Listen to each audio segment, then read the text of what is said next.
നമസ്തേ. നാം ഇവിടെ ചർച്ച ചെയ്യുന്നു ശ്രീ മേൽപ്പത്തൂർ നാരായണ ഭട്ടപാദനാൽ വിരചിതമായ ശ്രീമൻ നാരായണീയത്തിലെ ജംബുദ്വീപാദികളിൽ ഭഗവത് സേവ എന്ന 21ാമത്തെ ദശകത്തിലെ 2ാമത്തെ ശ്ലോകം. പ്രിയമുള്ള പ്രേക്ഷകർ, ശ്ലോകം ശ്രദ്ധിക്കുക.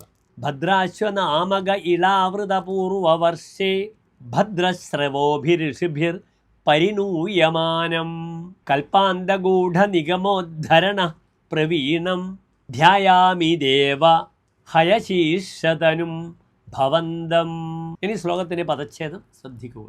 ഭദ്രാശ്വനാമക ഇളാവൃത പൂർവവർഷേ ഭദ്രശ്രയോഭിഃ ഹൃഷിഭിഃ പരിണൂയമാനം കൽപ്പാന്തഗൂഢനിഗമോദ്ധരണ പ്രവീണം ധ്യായാമി ദേവ ഹയശീർഷതനും ഭവന്തം.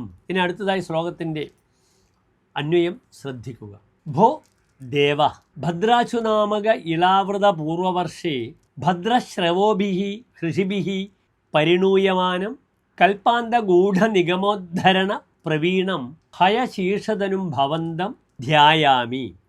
അല്ലയോ ഭഗവാനെ, ഇളാവൃതമെന്ന ഭൂഖണ്ഡത്തിന് പൂർവഭാഗത്തുള്ളതും ഭദ്രാശുമെന്ന പേരോടുകൂടിയ ഭൂഖണ്ഡത്തിൽ ഭദ്രശ്രവസ്സുകളെന്ന ഋഷിമാരാൽ സ്തുതിക്കപ്പെടുന്നവനും പ്രളയകാലത്ത് നഷ്ടപ്പെട്ടു പോയ വേദങ്ങളെ വീണ്ടെടുക്കുന്നതിൽ സമർത്ഥനും ഹയഗ്രീവ സ്വരൂപനുമായ നിന്തിരുവടിയെ ഞാനിതാ നമസ്കരിക്കുന്നു. ശ്ലോകത്തിൻ്റെ സാരം.